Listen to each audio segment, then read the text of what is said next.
Austatud eestlased lähemal ja kaugel. Võtsin rõõmuga vastu härra Aavo Reinfeldti ettepaneku tervitada teie kokkutulekut ja teie kaudu kõiki eestlasi nii siin kui sealpool suuri ookeane. Oleme töökas ja kõiki väljakutseid trotsiv rahvas. Juba 19. sajandi keskel toimus esimene suurem eestlaste väljaränne. Tekkisid Eesti asundused Venemaal, Kaukaasias, Krimmis ja mujal. 20. sajandi esimesel poolel oli eestlasi ainuüksi Vene impeeriumi aladel, sealhulgas väljaspool Balti riike, üle 200 000. Sajandi vahetusel rändasid paljud eestlased edasi Ameerikasse ja Kanadasse. On andmeid, et 20. sajandi alguses elas Põhja-Ameerikas juba enam kui 10 000 eestlast. Palju eestlasi rändas Eestist välismaale ka 1920. aastatel. Põhjuseks oli ebastabiilne poliitiline ja majanduslik olukord. Suure väljarände tingis Teine maailmasõda. Lahkus üle 70 000 elaniku nii Euroopasse kui ka kaugemale. Eesti maa ja rahva jaoks on ajalugu teele veeretanud palju kriitilisi hetki. Omariikluse saavutamise katsetel oleme aga osutunud edukaks. Meie omariikluse taastamise teel oli murrangulise tähtsusega 16. november 1988, kui tolleaegne Eesti Ülemnõukogu võttis vastu deklaratsiooni Eesti suveräänsusest. See tähendas, et kuulutasime endid kõrgema võimu kandjaks oma maal. Toetusime siinjuures ÜRO dokumentidele, mis käsitlesid majanduslike, sotsiaalsete, kultuuriliste, poliitiliste ja kodanikuõiguste kaitset. Need dokumendid oli tolleaegne Nõukogude Liit ratifitseerinud. Sellele vaatamata oli aga tuumariigi reaktsioon meie otsusele erakordselt äge. Kõige karmivas toonis nõuti suveräänsusnõudest loobumist. Suutsime siiski endile kindlaks jääda.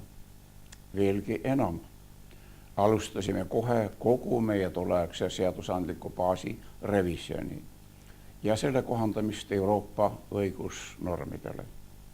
Taastasime oma iseseisvuse ja lahkusime suurest autoritaarsest tuumariigist Nõukogude Liidust järk-järgult veretult, samal ajal toetudes rahvusvaheliselt kehtivatele õigusnormidele.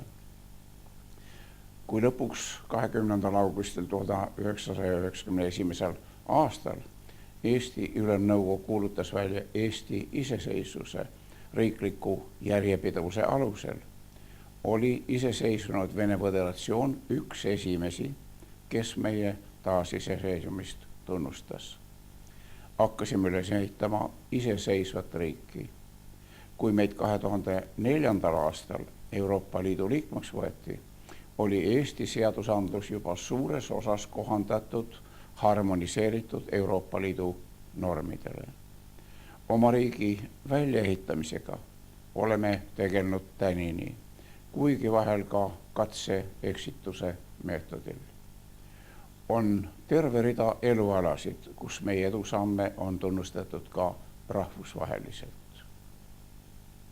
Head eestlased, oleme väike rahvas, kes on suutnud jääda enamusrahvuseks oma esiisade maal, kuid oleme selles võitluses pidanud tooma ka suuri ohvreid, olgu need massiküüditamised, otsene genotsiid ja suure venekeelse Nõukogude rahva kujundamise soov unelm.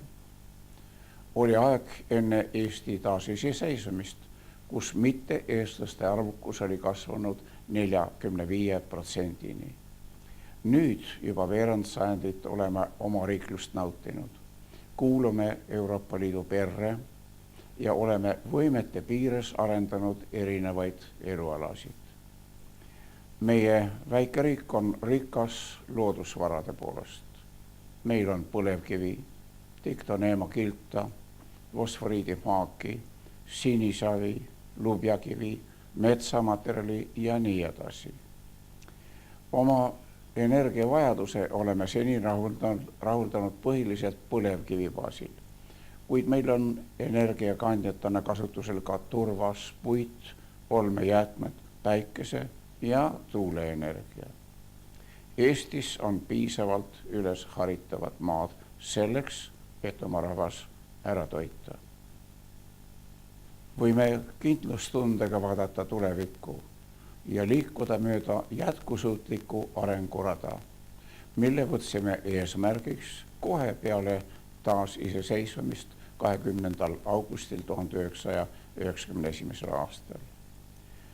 Eesti õppeasutuste uksed on lahti kõigile, ka meie rahvuskaaslastele välismaal, kes soovivad oma haridusteed jätkata Eestis ja mis veelgi tähtsam, hiljem ka panustada meie riigi arengusse. Kallid rahvuskaaslased, läbi sajandite oleme suutnud kujundada omapärase rahvuskultuuri, säilitada oma emakeele. Eesti liitumine Euroopa Liiduga asetas meie kultuuripoliitika täiesti uute väljakutsete ette. Üleilmastumisega kaasneb paratamatult kultuurilise mitmekesisuse kasv. Eestikeelse kultuuriruumi avardamine eeldab arenguvõimaluste loomist rahvakultuuri viljelemiseks. Oleme seda seni suutnud päris edukalt teha, kuid siin on veel palju arenguruumi. Meie haridussüsteemil tuleb edaspidi rohkem arvestada rahvusteadlike distsipliinide õpetamisega, selleks, et meie järeltulevad põlved oleksid tugeva oma kultuurilise taustaga. Selles valdkonnas on meie rahvuskaaslaste aktiivne tegevus erakordselt oluline. Austatud eestlased, nii noored kui vanemad, soovin teile kõigile tugevat tervist ja rõõmsat meelt. Me läheme vastu Eesti riigi loomise 100. aastapäevale. Loodan, et suudate oma tegevuse seada nii, et saaksite vahetult osaleda nendel pidustustel siin Eestimaa pinnal.